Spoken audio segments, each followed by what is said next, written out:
하나님 말씀 함께 보겠습니다. 마태복음 4장 23절에서 25절의 말씀입니다. 하나님의 말씀, 마태복음 4장 23절에서 25절의 말씀, 하나님의 귀하신 말씀을 귀 기울여 들어주시기 바랍니다. 예수께서 온 갈릴리에 두루 다니사 그들의 회당에서 가르치시며 천국 복음을 전파하시며 백성 중에 모든 병과 모든 약한 것을 고치시니 그의 소문이 온 수리아에 퍼진지라. 사람들이 모두 앓는 자 곧 각종 병에 걸려서 고통당하는 자, 귀신 들린 자, 간질하는 자, 중풍병자들을 데려오니 그들을 고치시더라. 갈릴리와 데가볼리와 예루살렘과 유다와 요단강 건너편에서 수많은 무리가 따름이라. 아멘. 지난 2주 동안 우리가 예수님께서 이제 광야 세례 이후에 시험을 받으셨잖아요.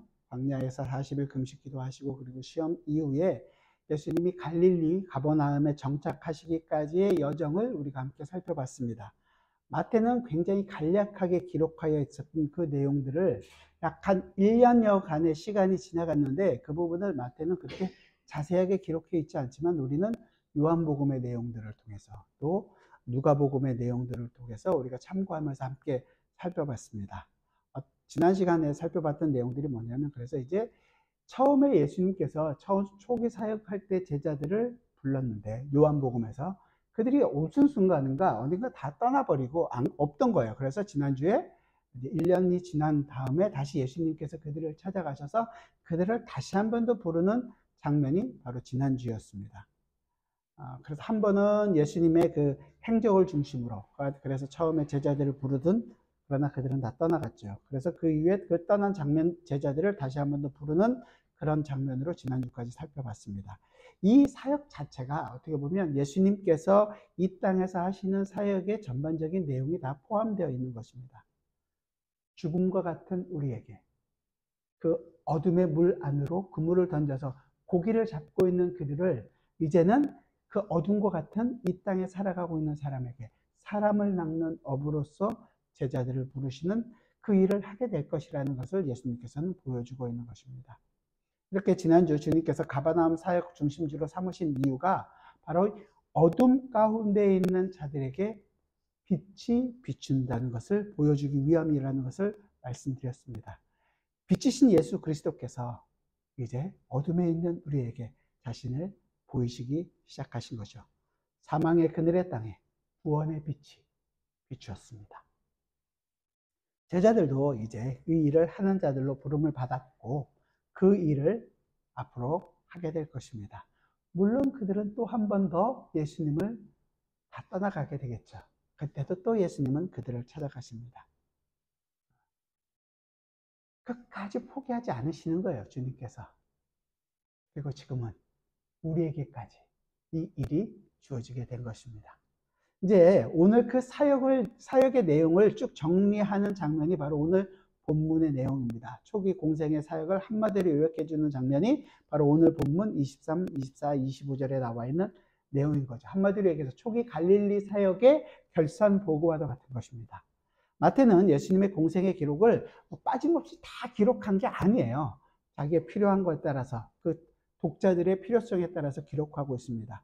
가버나움 정착 이후에 갈릴리 중심의 이 사역을 세 구절로 요약해서 정리해서 소개하고 있습니다.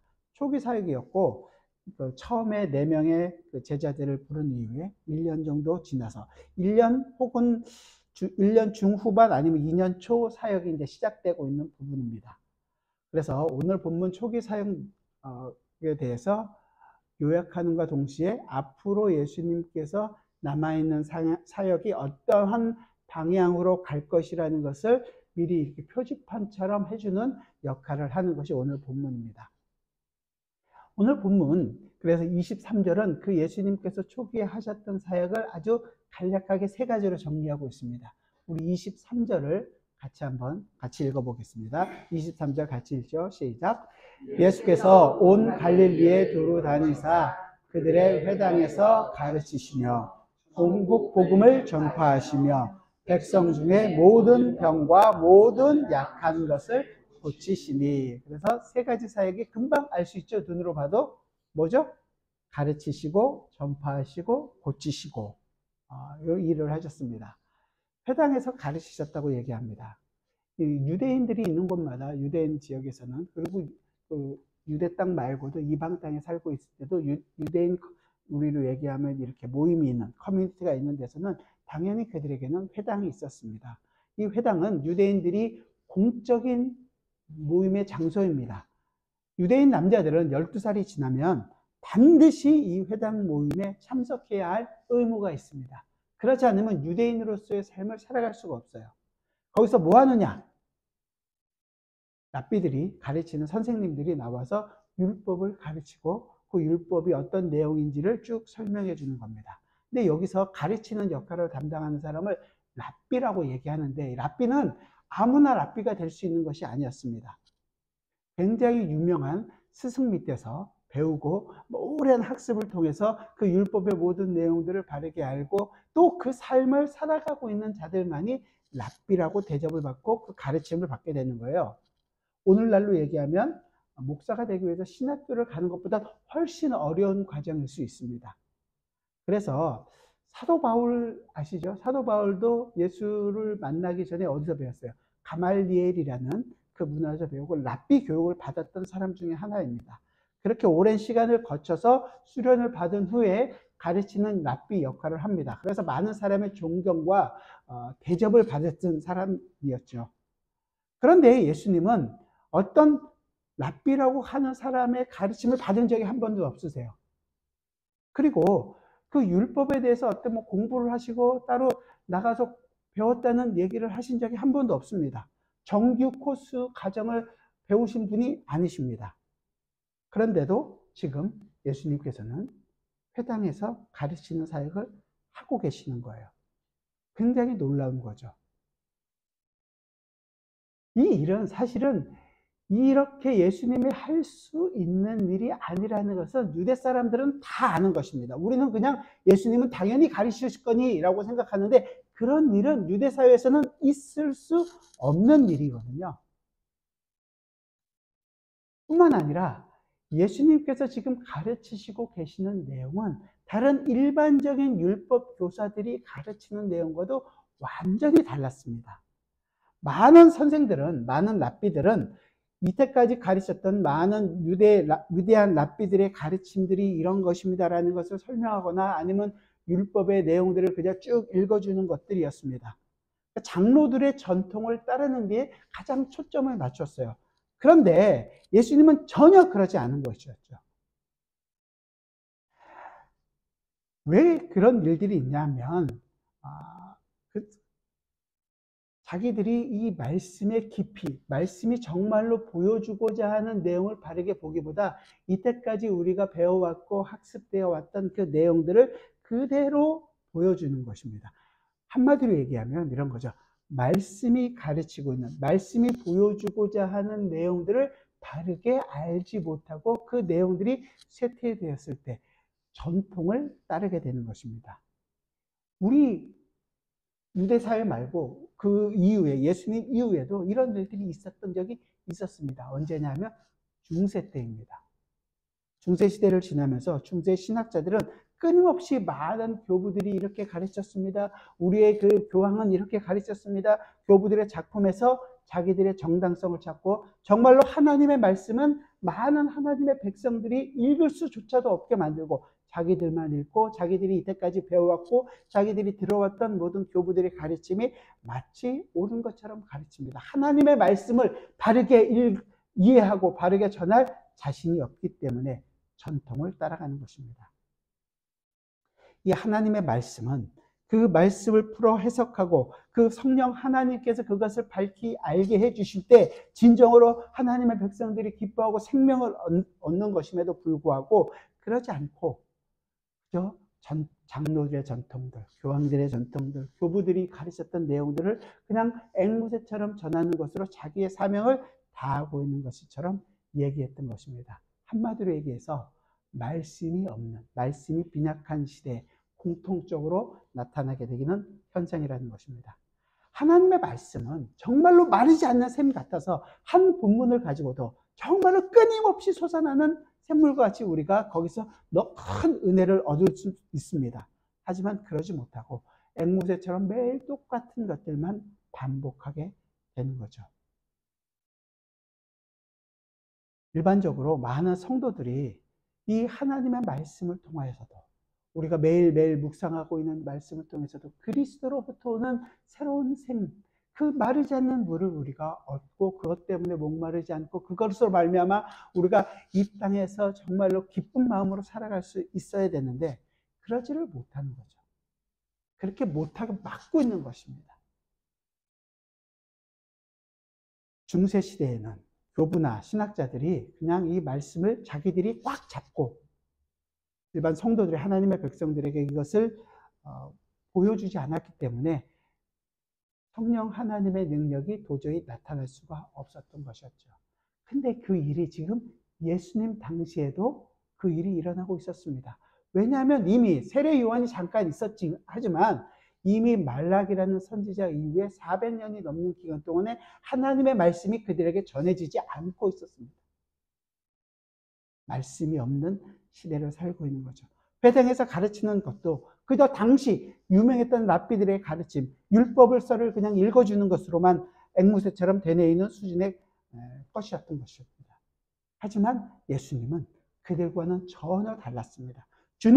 주님께서 가르치신 것은 자신의 가지고 있는 그 자신의 권위로 가르쳤다는 것 때문에 그들과는 완전히 달랐던 것입니다. 하나님의 나라를, 자신이 바로 하나님의 나라라는 것을 분명하게 보여주신 것입니다. 다른 선생들은 계속해서 그 권위를 잡고 위대한 선생들에게서 이렇게 얘기하고 있지만 주님 자신이 권세 있는 자로서 사람들에게 가르치셨습니다. 마가복음 1장에서 이 내용을 이렇게 얘기합니다. 그들이 가버나움에 들어가니라. 예수께서 곧 안식일에 회당에 들어가 가르치심에 뭇 사람이 그의 교훈에 놀라니 이는 그가 가르치는 것이 권위 있는 자와 같고 서기관들과 같지 아니함이로라. 다른 그들이 가르치는 서기관이나 율법학자들이 가르치는 것과 같지 않고 정말로 권위 있는 자처럼 예수님이 가르쳤다는 것입니다. 그래서 그 가르침에 많은 사람이 놀라게 되었던 것이죠. 그저 다른 사람들은 율법을 읽어주고 장로들의 교훈을 계속 답습하는 것에 지나지 않았는데 예수님은 그 율법이 가르치고 있는 진정한 의미가 무엇인지를 직접 설명해 주셨던 것입니다. 율법을 계승하고 율법을 따라 사는 것이 아니라 그 율법이 보여주고 있는 그 예수 그리스도를 직접적으로 보여주고 계셨다는 것이죠. 예수님께서 그래서 이 말씀이, 그 하나님의 구약의 말씀이 너희 가운데 이루어졌다라고 얘기하는 거예요. 누가복음 4장에서 이렇게 얘기합니다. 4장 16절부터 21절인데요. 예수께서 그 자라나신 곳 나사렛에 이르사 안식일에 늘 하시던 대로 회당에 들어가사 성경을 읽으려 서심해 선지자 이사야의 글을 드리거늘 책을 펴서 이렇게 기록된 데를 찾으시니 곧 주의 성령이 내게 임하셨으니 이는 가난한 자의 복음을 전하게 하시려고 내게 기름을 부으시고 나를 보내사 포로된 자에게 자유를, 눈먼 자에게 다시 보게 함을 전파하며 눌린 자를 자유롭게 하고 주의 은혜의 해를 전폐하게 하려 하심이라 하였더라. 책을 덮어 그 맡은 자에게 주시고 앉으시니 회당에 있는 자들이 다 주목하여 보더라. 이에 예수께서 그들에게 말씀하시되 이 글이 오늘 너희 귀에 응하였느니라 하시니라. 이사야가 이렇게 얘기했던 그 모든 내용이 지금 어떻게 돼? 그 너희 귀에 지금 응하였다. 너희가 지금 그것을 보고 있다 이거죠. 하나님의 말씀, 그 선지자의 글이 나를 증거하고 있는 그것을 너희가 지금 보고 있다고 얘기하는 것이었습니다. 어느 누구도 할 수 없었던 그 말을 예수님께서는 하고 계신 거죠. 그랬더니 많은 유대인들이 감격하고 감복하여서 예수님을 쌍수를 들고 환영하고 존경하였더라. 이렇게 기록되어 있으면 얼마나 좋겠습니까? 그러질 않죠. 예수님을 쫓아내버립니다. 존경이 아닌 쫓아내고 예수님을 싫어합니다. 그렇게 아주 돌로 쳐서 죽이려고까지 합니다.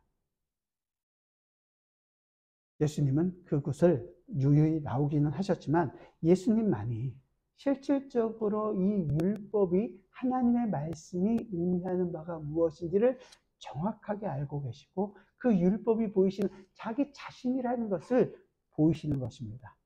이 율법이 사실은 너희가 이렇게 깨끗하게 살아야 한다라기 위해서 준 것이 아니라 너희는 그 율법 때문에 다 죽은 자들이라는 것을 보여주시기 위해 주신 것이고 그 율법이 보이려고 하는 진정한 의미, 예수 그리스도가 필요하다는 것. 그래서 내가 지금 너희 앞에 와 있다. 내가 그 일을 위하여 왔으며 내가 그 일을 위하여 지금 십자가에 죽을 것이다. 그리고 그 율법이 완성이 된 것이 바로 나라는 것을 하나님의 백성들에게 보이기를 원하셨던 것입니다.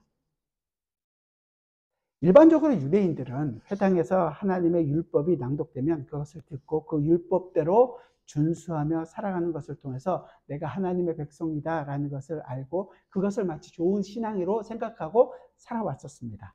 따라서 유대인들에게 필요했던 것은 율법을 얼마나 잘 지키고 살아가느냐 이거죠. 그렇게 살아가는 사람들에게는 존경받고 그렇게 살지 못하는 사람들에게는 손가락질을 받고 죄인이라고 책망을 받게 됩니다. 그런데 이런 곳에서 예수님께서 회당에 와서 가르치셨다면 그 가르침의 내용이 뭘까요? 좀 전에 말씀드린 것처럼 율법으로 이렇게 다 자기의 성을 쌓고 있는 유대인들의 그 모든 성을 허무는 일을 예수님께서는 하고 계시는 것입니다. 율법을 실천하고자 하면 할수록 너희는 그 율법 때문에 죄가 드러날 수밖에 없는 죄인이라는 것을 지적하고 계시는 거예요. 제가 얼마 전, 2주 전에 예수님께서 처음 사역하시면서 하셨던 말이 뭐라 그랬죠? 회개하라. 천국이 가까웠느냐. 회개는 누가 하는 것입니까? 죄인이 하는 거잖아요. 이스라엘 사람들은, 유대인들은 율법을 제대로 지키고 있으면 자기들이 뭐라 그럴까요? 회개는 하지만 죄인이라고 하지만 자랑하기 위한 회개였거든요. 실질적으로 나는 의인이고 괜찮은 사람이다. 왜요? 근거는 율법을 지키고 있으니까. 그런데 예수님은 회개하라는 것, 너희는 율법을 지킬 수 없다라는 것을 고발하고 있는 것입니다. 결코 너희들은 율법, 하나님의 말씀을 지킬 수 있는 자가 아니라는 것입니다. 그 유대인들의 생각들을 다 무너뜨리고 천국은 율법을 지켜서 얻는 것이 아니라 오히려 율법을 실천하는 자신의 행위조차도 부인하고 생명으로 오신 예수 그리스도, 그분만이 오직 그 길을 걸어갈 수 있고 오직 그분만이 하나님의 말씀을 온전히 순종할 수 있으며 그분이 나와 함께 하지 않으면 나는 아무것도 할 수 없다라는 것을 고백하게 되는 거예요. 이 내용을 예수님은 회당에서 가르치신 것입니다. 두 번째는 뭘까요? 천국 복음을 전파하셨다고 얘기합니다. 예수님은 천국 복음을 전파했어요. 복음이라는 게 뭘까요? 복음. 굿 뉴스. 이 굿 뉴스라고 써있는 이 헬라어는 유앙겔리온이라는 단어인데요. 유앙겔리온이 뭐 성경에만 있는 단어가 아닙니다. 당시에 많은 사람들이 다 알고 있었고 많이 사용했던 단어입니다. 이렇게 설명드리면 여러분들이 쉽게 이해하실 거예요. 새로운 황제가 등극하거나 무슨 나라의 국가에 큰 경사가 있는 일이 있으면 제일 먼저 뭐 해주죠? 대통령 취임하면 요번에 미국의 대통령 취임하자마자 뭐 했습니까? 감옥에 있던 사람들 풀어주는 일, 사면을 하죠. 사면을 한다거나 아니면 세금을 깎아주는 일들을 하죠. 그런 일들을 경험하게 되면 백성들이 뭐라 그럴까요? 유앙겔리온, 복음이라 이거죠. 자기한테 좋은 일들이 일어나는 것을 복음이라고 생각했습니다. 결국은 뭐예요? 배가 고프고 먹고 살기 힘든 사람에게 복음은 뭡니까? 모든 문제가 해결되고 잘 먹고 잘 살게 되는 것이 복음인 것이죠. 그래서 사람들은 유앙겔리온이라는 것이 그저 자기의 문제를 해결해 줄 수 있는 것이라고 생각을 했습니다. 성경에서 이야기하고 있는 복음과는 전혀 달랐던 거죠. 하지만 이 마태복음 우리가 읽었던 4장 17절 예수님께서 처음 할 때 회개하라 천국이 가까이 왔느니라 할 때는 이때 얘기하는 것은 우리가 바로 하나님 나라에 들어갈 수 없는 죄와 허물로 죽어있던 흑암에 살아가고 있던 우리에게 생명이 전해졌다는 것을 이야기하는 것입니다. 이것이 복음이라는 거죠. 복음이라는 것은 우리에게 무슨 좋은 일인데 이것은 성경이 얘기하는 복음은 마가복음 1장 처음 시작, 1장 1절 시작이 하나님의 아들 예수 그리스도의 복음의 시작입니다. 그러니까 복음이 뭐라는 거예요? 예수 그리스도가 복음이라는 것입니다. 사도 바울도 갈라디아서 1장 7절에서 다른 복음은 없나니 다만 어떤 사람들이 너희를 교란하여 그리스도의 복음을 변하게 하려 함이라. 그리스도가 복음이라는 것을 분명하게 얘기하고 있는 것입니다. 복음은 그리스도 그분 자체라는 것을 강조하는 거죠. 예수님이 이 땅에 오셨을 때 예수님의 이름을 예수라 이렇게 했어요. 그러면서 뭐라 그러냐면 아들을 낳으리니 이름을 예수라라. 이는 그가 자기 백성을 그들의 죄에서 구원할 자이심이라 하느라. 그러니까 저희의 모든 죄에서 구원할 자로 오셨다라는 것을 바로 복음이라는 거죠. 그러니까 그리스도는 다른 말로 하면 메시아라는 건데 기름 부음 받은 자라는 것이고 그 일을 하기 위해서 성령 하나님께서 성령이 그와 함께 하시고 하나님께서 하라고 하셨던 하나님의 백성을 건지는 일을 예수 그리스도께서 그 일을 온전히 다 순종하심으로 말미암아 그 일을 어떻게 해요? 자기 자신이 제물이 되셔서 죽으시고 또 하나님의 말씀을 온전히 그들에게 선포하시고 선지자로서의 하나님의 말씀을 전하시고 그리고 우리의 왕으로서 우리를 이끌어가는 분이 되신 것입니다. 이것이 복음이라는 것입니다. 그리고 그 내용, 자기 자신이 바로 이 복음의 주체라는 것, 이것을 전하는 것입니다. 지금 예수 그리스도 자신이 복음으로서 이 자리에 왔다라는 것을 사람들에게 이야기하고 있는 것이죠. 이 전파한다는 것이 헬라어로 얘기하면 케르손이라는 단어는 케르그마라는 단어에서 얘기하거든요. 그 얘기는 케르그마라는 것은 실질적으로는 전파한다, 전한다라는 것이 있는 게 아니라 선포한다라는 의미를 가지고 있습니다. 그래서 하나님의 말씀은 그저 전해서 어떤 사람을 듣고 안 하는 것이 아니라 그냥 선포하는 것입니다. 하나님의 말씀이 그냥 법정으로 딱 떨어져 나온다는 거예요. 하나님의 말씀을 전한다는 것은, 설교를 전한다는 것은 예수 그리스도의 그 복음이 선포되고 있는 것입니다. 그래서 선포되는 것이 하나님의 백성이 그것을 받아들일 때는 하나님의 말씀으로 인하여 기쁨과 감사가 넘쳐나는 것이고 그러지 않은 자에게는 그러지 않기 때문에 똑같이 심판과 저주가 임하게 되는 것입니다. 우리는 그냥 두리뭉실하게 그것을 받아들일 수 있는 것이 아니라 반드시 이 내용들이 있는 거죠. 하나님의 말씀이 선포되어지고 있고 그 선포되어진 말씀 때문에 반대적인 심판과 저주가 있게 되는 것입니다. 이 세상에는 어떻게 보면 더 이상의 우리가 가질 수 있는 소망이라는 것은 없습니다. 세상의 문제는 세상의 방식으로 해결하고 살고 잘하고 산다고 생각하는 사람들이 많이 있지만 인류 역사를 통틀어 보면 인간이 가지고 있는 이 죄의 문제를 우리 인간 스스로 해결할 수 있는 사람이 아무도 없었습니다. 죄의 문제는 오직 한 분, 예수 그리스도 그분만이 우리의 문제를 해결할 수 있습니다. 그래서 사도 바울은 로마서에서 이렇게 얘기합니다. 그런즉 너희가 믿지 아니하는 일을 어찌 부르리요? 듣지도 못하는 일을 어찌 믿으리요? 전파하는 자가 없이 어찌 들으리요? 보내심을 받지 아니하였으면 어찌 전파하리요? 기록된 바 아름답도다 좋은 소식을 전하는 자들의 발이여 함과 같으니라. 이 복음이 선포되는 것을 통해서 하나님의 나라가 임하게 된다는 것을 알게 되는 것입니다. 지금 예수님께서는 이 일을 하시고 계신 거예요. 세 번째는요. 백성 중에 모든 병과 모든 약한 것을 고치신 치유하는 사역을 하십니다. 갈릴리 주변에 있는 많은 지역에 다투로 다니시면서 모든 병과 모든 약한 것을 고쳐주셨다고 얘기합니다. 예수님께서 처음 사역을 시작하시면서 했던 첫 번째 사역 이적이 뭐였어요? 가나의 혼인잔치에서 물을 포도주로 만드는 사건이었습니다. 그리고 나서 이제 갈릴리 사역에 하면서 많은 병자들을 고쳐주시는 부분들이 있게 되는데요. 이 본문의 의미는 사실은 모든 사람의 병을 고쳐주시는 것은 아닙니다. 예수를 믿으면 모든 병이 낫고 문제가 해결된다. 이것을 이야기하는 것은 더더구나 아닙니다.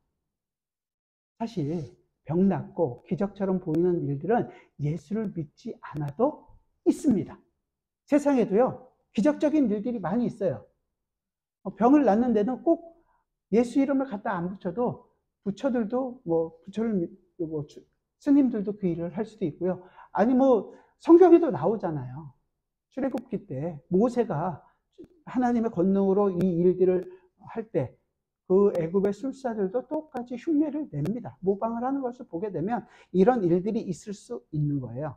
하지만 마태복음 7장에서 이제 마태복음 7장에서도 주의 이름으로 귀신을 쫓아내었다라고 기록이 있어요. 그렇게 얘기를 합니다. 하지만 뭐라 그래요? 내가 너를 도무도 알지 못한다. 세상적인 사람들도 이런 일들을 할 수 있다는 것을 보여줍니다. 계시록 13장에서도 적그리스도도 하늘에서 불을 끄집어내서 많은 기적들을 보인다고도 이야기합니다. 우리는 예수님이 행하신 기적만이 아닌 그 본의가 어떤 것인지를 바르게 알아야 합니다. 기적이 보이면 우리는 기적에 항상 눈을 쓰게 됩니다. 병이 낫는다 그러면 와, 나도 내 병이 나았으면, 내 문제가 해결됐으면 하는 마음으로 그것을 쳐다봅니다. 하지만 그것이 아니라 그 기적은, 성경에서 그래서 기적을 미라클이라고 얘기하지 않고 사인이라고 얘기하는 거예요. 이적이다, 표적이다라고 얘기하는 거예요. 그것이 바라보고 있는 그 지점을 바라야 하는 거죠. 그게 뭘까요? 병이 낫는 것 자체는 바라보는 것이 아니라 그 병이 왜 낫게 됐느냐, 그 병을 고치고 계시는 그 예수 그리스도 때문에 하나님의 나라가 임했을 때는 더 이상 약한 것이나 병든 것이 하나님의 나라와 함께 할 수 없다라는 것을 예수 그리스도께서 자신이 직접 보여주고 계시는 것이죠. 그 예수 그리스도를 바라봐야 한다는 것입니다. 그러니까 결국은 예수 그리스도 자신이 하나님의 나라로 이 땅에 임하게 되었을 때 이 모든 약한 것이나 병든 것이 함께 할 수 없다라는 것을 보이시기 위하여 이 병든 자들을 고쳐주시는 거예요. 여러분들 다 운전들을 하고 계시니까 운전하시면 요즘엔 내비게이션이라는 것이 아주 잘 나와 있잖아요. 내비게이션이 없을 때는 옛날에는 뭐 보고 다니셨습니까? 길을. 지도를 본다거나 표지판을 보고 갔어요. 제가 미국 처음 갔을 때 내비게이션이 없었습니다. 캘리포니아 전체, 주 전체 나와 있는 지도책이 한 이만큼 두꺼운 책이에요. 그 책 한 권을 가지고 LA에서부터 샌프란시스코 주소 하나 가지고 찾아갔던 적이 있습니다. 정말로 그 지도와 이정표를 보고 찾아갔던 거죠. 요즘엔 내비게이션 말 듣고 가다가 이 길이 아닌가 봐요. 알던 길도 따르게 가는, 그래서 그것 때문에 다툼 아닌 다툼을 경험하게 되는 경우들도 많이 있게 되는데, 사실은 이정표를 바르게 돼 있으면 이정표만 보면 이정표가 표시한 곳을 가는 겁니다. 이정표가 우리의 목적지가 아니잖아요. 이정표가 가르치고 있는 그곳이 우리의 목적지가 되는 것입니다. 이정표는 목적지를 가게 하는 하나의 수단일 뿐이지 우리의 목적이 되지는 않는다는 것입니다.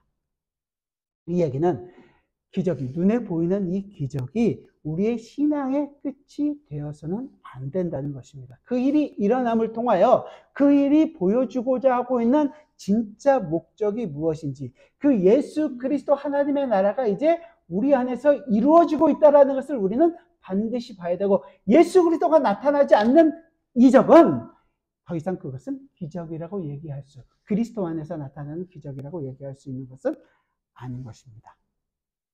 이 기적은 이제 예수님께서 이 모든 것들을 이루시고 하늘로 승천하시고 사도들을 통하여 하나님의 말씀이 우리에게 기록되고 이 하나님의 말씀이 이제 우리에게 있는 이후에는 더 이상 기적을 통해서 하나님을, 예수 그리스도를 볼 필요가 없어졌죠. 그렇다면 이제 기적은 있을 수 있지만 그 기적이 예수님 당시에 있는 것처럼 보이는 이적으로서, 표적으로서의 역할은 하지 않는다는 것을 분명하게 알게 되는 것입니다.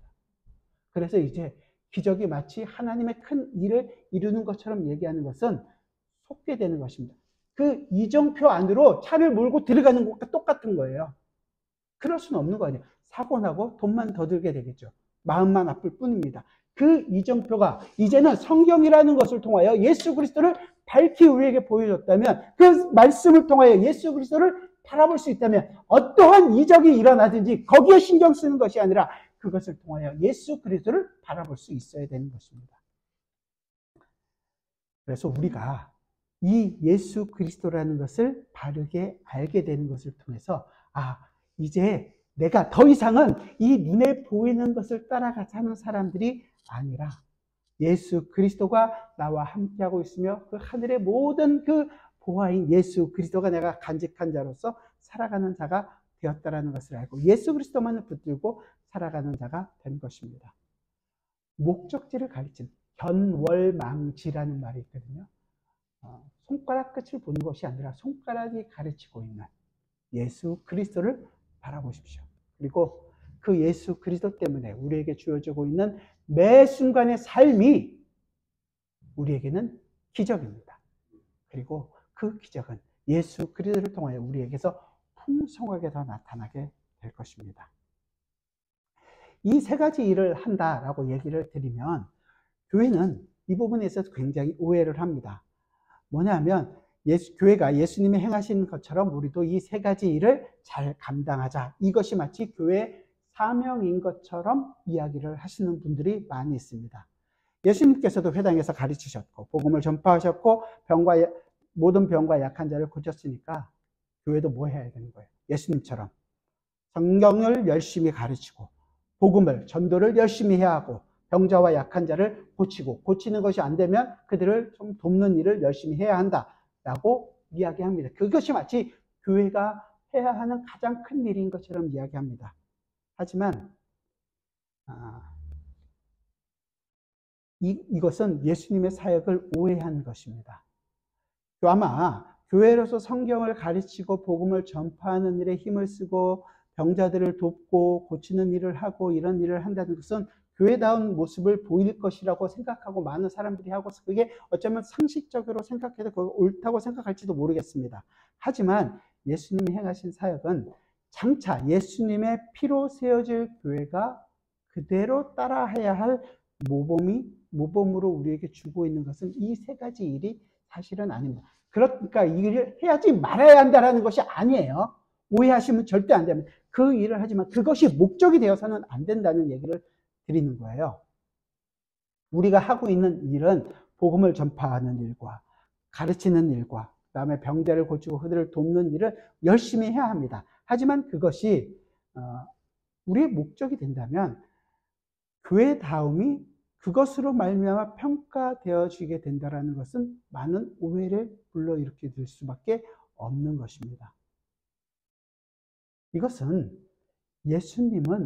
예수님께서는 하나님의 백성을 찾아오셨고 그 하나님의 백성을 가르치셨고 그에게 복음을 전하셨고 그가 이때까지 갖고 있었던 죽음이라는 고통에서 그를 건져내 주셨습니다. 그래서 어떻게 하는 거예요? 예수 그리스도를 따르게 하는 거죠. 여러분들이 배우고 성경을 배우고 그다음에 하나님의 말씀이 선포되는 것을 듣고 여러분의 모든 죄들이 용서받는 것들을 통해서 뭐 하는 거예요? 예수 그리스도를 따르게 하는 것입니다. 그 일을 하게 하는 것이 목적이 아니라 목적은 뭐예요? 예수 그리스도를 따르도록 하는 것입니다. 예수 그리스도가 누구시며 예수 그리스도께서 하신 일이 무엇이고 예수 그리스도를 여러분들이 그 인생에서 발견되기를 원하는 것입니다. 그렇지 않기 때문에 성경을 가르치는 것이 목적이 되면 뭐가 목적이 돼요? 교회는 교회가 아니라 성경 학교가 될 수밖에 없겠죠. 복음을 전파하는 것이 목적이라면 그저 선교 단체의 역할밖에 못하는 것입니다. 연약한 자를 돕는 것이 목적이라면 세상에 있는 구제 단체와 뭐가 다르겠습니까? 예수님은 교회를 이러한 용도로 세상에 남겨두신 것이 아닙니다. 그렇게 우리는 이 세 가지 일을 통해서 하기 위해서 모인 것이 아니라 이 일을 통해서 우리가 얼마나 죄인이었으며 그 죄로 말미암아 영원히 죽어있던 우리를 예수 그리스도께서 어떻게 건지셨고 그 예수 그리스도를 말미암아 우리가 새로운 생명을 얻어서 그 예수 그리스도를 따라가는 자라는 것을 알고 예수 그리스도가 이루신 일이 무엇인지를 우리는 그 모든 일들을 통해서 배워가고 알아가고 경험하고 누리고 살아가게 되는 것입니다. 예수님께서는 이 일을 위하여 지금 오셨고 그 일을 행하고 계십니다.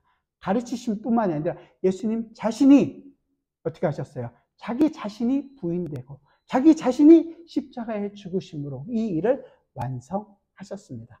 그렇기 때문에 우리 인생 속에서도 이 일을 이루어가는 일에서 가장 중요한 부분은 내 자신이 부인되는 부분이 나타나야 한다는 것입니다. 여러 가지 일들을 통하여 여러분들은 여러분 자신이 부인되지 않으면 아무리 열심히 가르치고 아무리 훌륭한 가르침을 하고 아무리 열심히 복음을 전하고 아무리 구제 열심히 한다고 해도 자기 자신이 드러나는 일이 한다면 그것은 아무 소용이 없는 것입니다. 우리 자신이 부인되고 어떻게 또 예수 그리스도처럼 예수님처럼 십자가를 지는 것입니다. 이 일이 우리에게는 십자가를 지는 삶을 사는 것이죠. 이 일이 우리에게 일어나기를 원하는 거예요. 이 일이 일어났을 때 교회의 진정한 목적이 우리에게서 나타나게 됩니다. 그 결과가 어떻게 됐을까요? 오늘 본문 24절과 25절은 이렇게 얘기합니다. 그 24절, 25절 같이 한번 읽어볼까요? 시작. 그의 소문이 온 수리아에 퍼지는지라 사람들이 모든 앓는 자, 곧 각종 병에 걸려서 고통당하는 자, 귀신 들린 자, 간질하는 자, 중풍병자들을 데려오니 그들을 고치시더라. 갈릴리와 데가볼리와 예루살렘과 유대와 요단강 건너편에서 수많은 무리가 따르니라. 여기서 가장 중요하게 생각되는 부분이 무엇이에요? 우리는 항상 맨 마지막 구절이죠. 수많은 무리들이 따르니라. 어떻게 하면 많은 사람들이 와서 예수님을 따르더라. 그래서 예수님을 따라서요. 교회가 커졌나요? 예수님께서 많은 군중들을 데리고 그 백성들을 데리고 로마를 물리치러 가자 싸움을 하셨나요? 아니요. 오히려 바로 그들에게 십자가에 못 박으소서, 십자가에 못 박으소서 그 소리를 들으셨습니다. 그 중에는 예수님으로부터 병을 고침받은 사람이 있을 것이고, 그래서 그걸 통하여 자기의 가난했던 모든 문제가 해결됐을 수도 있습니다. 아니, 우리가 교회에 나와서 자녀들이 잘 됐을 수도 있습니다. 우리의 모든 문제들이 해결될 수도 있습니다. 하지만 그 문제가 해결된 것으로 우리가 만족하고 우리가 예수 믿고 있는 것을 자랑할 수 있는 것은 아닙니다. 그 일이 왜 일어났습니까? 바로 예수 그리스도라는 것을 우리가 알아야 하는 것입니다. 그 예수 그리스도 때문이라는 것을 반드시 아셔야 하는 것입니다. 예수님은 어땠을까요? 예수님은 그 많은 무리들을 보신 것이 아닙니다. 수많은 무리들이 예수님을 따랐지만 그 예수님의 눈에는 하나님께서 내게 허락하신, 아버지께서 내게 주신 자, 그 하나님의 백성에게 그 예수님은 온 관심을 가져주십니다. 그리고 그 하나님의 백성에게 하나님 백성의 모습이 무엇인지를 가르치시는 일들을 하십니다. 그게 뭘까요? 그게 우리가 다음 주부터 보게 될 마태복음 5장부터 7장까지 있는 산상수훈이라고 얘기되는 그 부분입니다. 우리는 우리의 관심은 얼마나 많은 사람들이 예수님을 따랐냐에 있을지 모르지만 그것이 아니라 예수님은 하나님의 백성에게 관심을 가지고 그 하나님의 백성을 하나님의 말씀으로 그들을 양육하고 하나님의 말씀으로 그들을 이끌어 가십니다. 그 내용에 대해서는 우리가 다음 주부터 더 자세하게 살펴볼 것입니다. 그러니까 성경에 있는 것처럼 많은 무리가 모였으니까 우리도 많은 무리를 모아가자 이것이 아니라 어떻게 하면 우리가 과연 예수 그리스도를 이 하나님의 말씀을 통하여 예수 그리스도만을 바르게 알고 내 자신이 부인되고 나도 예수 그리스도와 함께 십자가를 지는 삶을 살아갈 수 있을까? 이 안에서 말씀을 가르치고 이 안에서 복음이 선포되고 이 안에서 연약한 자에게 도움을 주고 병자에게 다가갈 수 있는 여러분들이 되시기를 바랍니다. 그래서 우리의 마음에 그 예수 그리스도만으로 풍성해지는 귀한 하나님의 백성들이 되시기를 주님의 이름으로 부탁드립니다. 기도하겠습니다. 주님께서 우리를 가르치십니다. 주님께서 우리에게 복음을 선포하십니다. 그리고 죽어있던 우리에게 생명을 주십니다. 우리가 이렇게 새로운 생명을 얻었습니다.